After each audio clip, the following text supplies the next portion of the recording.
പ്രിയപ്പെട്ടവരെ നമസ്കാരം. ഇന്ന് കഥപുരയിലൂടെ കേൾക്കുന്നത് ലിയോ ടോൾസ്റ്റോയ് എഴുതിയ കഥ ഏലിയാസ്. അവതരണം എഡിറ്റിംഗ് സുജാത അപ്പോഴത്ത്. യുഫ എന്ന രാജ്യത്ത് ഏലിയാസ് എന്നൊരു ധനികൻ ജീവിച്ചിരുന്നു. അയാളുടെ പിതാവ് തൻ്റെ മകന് ഒരു ഭാര്യയെ കണ്ടെത്തിയതിനു ശേഷം 1 കൊല്ലം കഴിഞ്ഞ് മരിച്ചുപോയി. പക്ഷേ അയാൾ വളരെയൊന്നും വസ്തുവകകൾ പൈതൃകമായി നൽകിയില്ല. ഏലിയാസിന് 7 കുതിരകളും ഏതാണ്ട് 20 ആടുകളും മാത്രമേ ഉണ്ടായിരുന്നുള്ളൂ. നല്ല കാര്യക്ഷമതയുണ്ടായിരുന്നതിനാൽ അയാൾ അതുകൊണ്ട് വലിയ ധനവാനായി. അയാളുടെ ഭാര്യയും രാവിലെ മുതൽ രാത്രി വരെ ജോലി ചെയ്തു. 2 പേരുടെയും കഠിനാധ്വാനത്തിൻ്റെ ഫലമായി 35 കൊല്ലത്തിനൊടുവിൽ അയാൾക്ക് 200 കുതിരകളും 150 കന്നുകാലികളും 1200 ആടുകളും ഉണ്ടായി. ഏലിയാസിന് എന്തും ധാരാളമുണ്ടായിരുന്നു. അതിനാൽ എല്ലാവർക്കും അയാളോട് അസൂയ തോന്നി.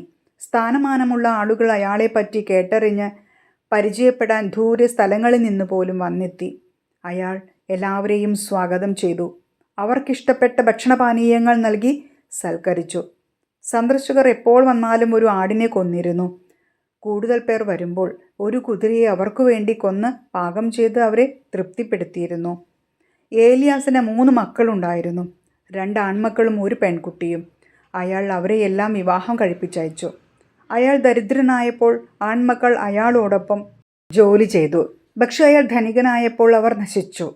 അതിലൊരാൾ മദ്യപാനിയായി. മൂത്തവൻ ഒരു ലഹളയിൽ കൊല്ലപ്പെട്ടു. ഇളവൻ ഒരു തന്നിഷ്ടക്കാരിയായ സ്ത്രീയെ വിവാഹം ചെയ്ത് പിതാവിനെ അനുസരിക്കാതെയായി. അതുകൊണ്ട് അവർക്ക് ഒന്നിച്ചു ജീവിക്കാൻ സാധ്യമല്ലാതെയായി. അക്കാരണം കൊണ്ടവർ പിരിഞ്ഞു. ഏലിയാസ് മകന് ഒരു വീടും കുറേ കന്നുകാലികളെയും കൊടുത്തു. അതുമൂലം അയാളുടെ സ്വത്തുവകകൾ കുറഞ്ഞു. അതിനുശേഷം ഒരു വ്യാധി ഏലിയാസിൻ്റെ ആടുകളുടെ ഇടയിൽ പടർന്നു പിടിച്ചു. വളരെയധികം ആടുകൾ ചത്തുപോയി. പിന്നെ കൃഷിയും നശിച്ചു. ആ മഞ്ഞുകാലത്ത് വളരെയധികം കന്നുകാലികളും ചത്തുപോയി. ഏലിയാസ് ക്രമേണ ദരിദ്രനായി മാറി. ശക്തിയും കുറഞ്ഞു. അവസാനം അയാൾക്ക് 70 വയസ്സായതോടെ അയാൾ തൻ്റെ രോമക്കുപ്പായങ്ങൾ വിൽക്കാൻ തുടങ്ങി. അവശേഷിച്ച കന്നുകാലികളെയും അയാളുടെ പരവതാനികളും കുതിരയുടെ കൂടാരങ്ങൾ വരെ വിൽക്കേണ്ടി വന്നു. അതോടെ അയാൾ മുഖാമുഖം ഇല്ലായ്മയെ നേരിട്ടു.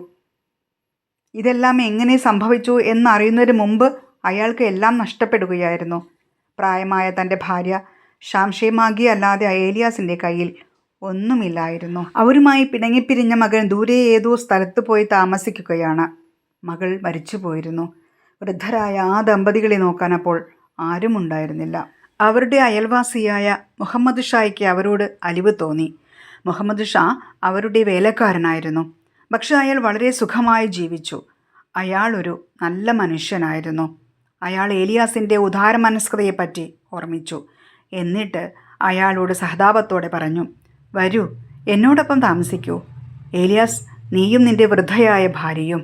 നിങ്ങളുടെ ആരോഗ്യം അനുവദിക്കുന്നതുവരെ നിങ്ങൾക്ക് എൻ്റെ തണ്ണിമത്തൻ തോട്ടത്തിൽ ജോലി ചെയ്യാം. ഹേമന്തത്തിൽ എൻ്റെ കന്നുകാലികളെ തീറ്റുക, കുതിരകളെ കറക്കുക. ഞാൻ നിങ്ങൾക്ക് 2 പേർക്കും ഭക്ഷണവും വസ്ത്രവും തരാം.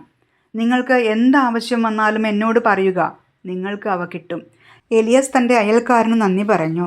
അയാളും ഭാര്യയും മുഹമ്മദ് ഷായുടെ തൊഴിലാളികളായി ജോലി തുടങ്ങി. അവർ അവരുടെ കഴിവ് പോലെ അധ്വാനിച്ചു കൊണ്ടിരുന്നു. എങ്കിലും മുഹമ്മദ് ഷായ്ക്ക് ദുഃഖം തോന്നി. വളരെ ഉന്നത നിലവാരത്തിലിരുന്നവർ ഇത്രത്തോളം അധപതനത്തിലെത്തിയതിന്. ഒരു ദിവസം മുഹമ്മദ് ഷായുടെ ബന്ധുക്കൾ വളരെ ദൂരെ നിന്ന് അവരെ സന്ദർശിക്കാൻ വന്നു. അവരുടെ കൂട്ടത്തിൽ ഒരു മുല്ലയും ഉണ്ടായിരുന്നു. മുഹമ്മദ് ഷാ ഏലിയാസിനോട് ഒരു ആടിനെ കൊല്ലാൻ പറഞ്ഞു. അതിനെ കറിയാക്കി അതിഥികൾക്ക് വിളമ്പി. പിന്നെ അവർ കുമീസ് മദ്യം കഴിക്കാൻ ആരംഭിച്ചു. സംസാരിക്കുന്നതിനിടയിൽ ഏലിയാസ് തൻ്റെ ജോലി കഴിഞ്ഞ് അതുവഴി നടന്നു പോകുന്നത് അവർ വാതിലിലൂടെ കണ്ടു. മുഹമ്മദ് ഷാ അത് കണ്ടപ്പോൾ അതിഥികളോട് പറഞ്ഞു, "ആ വൃദ്ധനെ നിങ്ങൾ ശ്രദ്ധിച്ചോ?" "അതെ," സന്ദർശകർ പറഞ്ഞു. "ഒരിക്കൽ ഇവിടുത്തെ ഏറ്റവും വലിയ ധനികനായിരുന്നു അയാൾ. അയാളുടെ പേര് ഏലിയാസ് എന്നാണ്. നിങ്ങൾ കേട്ടിരിക്കും." "തീർച്ചയായും ഞാൻ കേട്ടിട്ടുണ്ട്," അതിഥി പറഞ്ഞു. "ഞാൻ അയാളെ മുമ്പ് കണ്ടിട്ടില്ല. പക്ഷേ അയാളുടെ പ്രസിദ്ധി നാട്ടിലെമ്പാടും വ്യാപിച്ചിരുന്നു." "അതെ, ഇപ്പോൾ അയാൾക്ക് ഒന്നുമില്ല," മുഹമ്മദ് ഷാ പറഞ്ഞു. "അയാൾ ഇപ്പോൾ എൻ്റെ തൊഴിലാളിയായി എന്നോടൊപ്പം താമസിക്കുന്നു. അയാളുടെ ഭാര്യയും ഞങ്ങളോടൊപ്പമുണ്ട്. അവർ ഞങ്ങളുടെ കുതിരകളുടെ പാൽ കറക്കുന്നു." അതിഥി അതിശയിച്ചു പോയി. ഭാഗ്യം ഒരു ചക്രം പോലെ കറങ്ങുന്നു.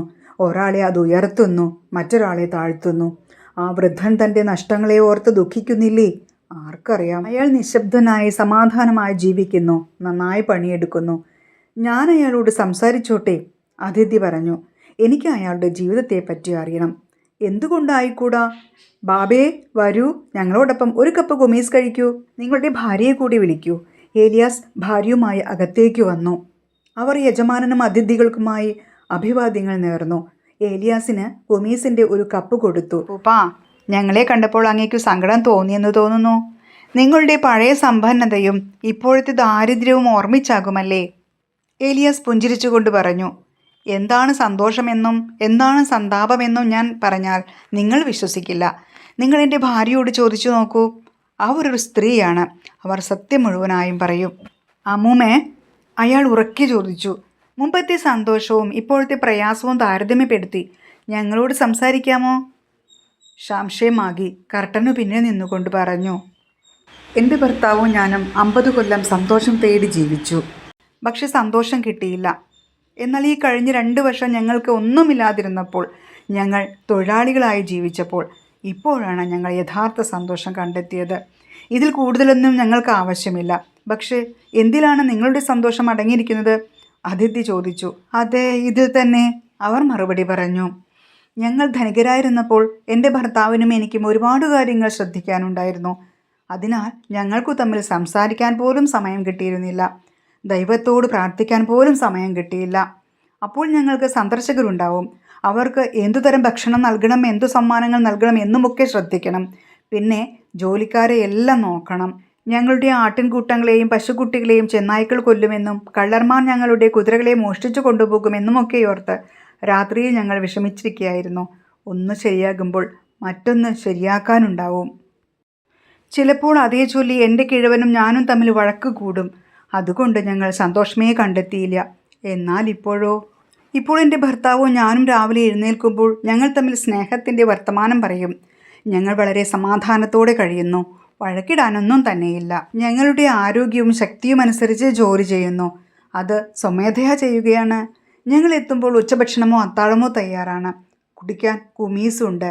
ഞങ്ങൾക്ക് രോമക്കുപ്പായമുണ്ട്. ഞങ്ങൾക്ക് തമ്മിൽ സംസാരിക്കാൻ സമയമുണ്ട്. കഴിഞ്ഞ 50 കൊല്ലം ഞങ്ങൾ സന്തോഷം തേടി. ഇപ്പോൾ അവസാനം ഞങ്ങളത് കണ്ടെത്തി. അതിഥികൾ ചിരിച്ചു. പക്ഷേ ഏലിയാസ് പറഞ്ഞു, ദയവായി ചിരിക്കരുതേ. ഇത് തമാശയുടെ കാര്യമല്ല. ഇതാണ് ജീവിതത്തിൻ്റെ സത്യം. ഞങ്ങളും ആദ്യം വിഡിത്തത്തോട് ചിരിച്ചു. ഞങ്ങളുടെ സമ്പത്ത് നഷ്ടപ്പെട്ടപ്പോൾ കരഞ്ഞു. പക്ഷേ ഇപ്പോൾ ദൈവം സത്യം കാട്ടിത്തന്നു. ഞങ്ങൾ ആശ്വാസത്തിനായി പറയുന്നതല്ല. അപ്പോൾ മുല്ല പറഞ്ഞു, അത് ജ്ഞാനം നിറഞ്ഞ പ്രസംഗമായിരുന്നു. ഏലിയാസ് പറഞ്ഞതാണ് പരമാർത്ഥം. അതുതന്നെയാണ് വിശുദ്ധ ഗ്രന്ഥങ്ങളും പറയുന്നത്. അപ്പോൾ അതിഥികൾ ചിരി നിർത്തി ചിന്താധീനരായി. പ്രിയപ്പെട്ടവരെ, ഏലിയാസ് എന്ന കഥ ഇവിടെ അവസാനിക്കുകയാണ്. കഥ ഇഷ്ടപ്പെട്ട കമൻറ്റ് ചെയ്ത് അഭിപ്രായം അറിയിക്കണേ. Thank you.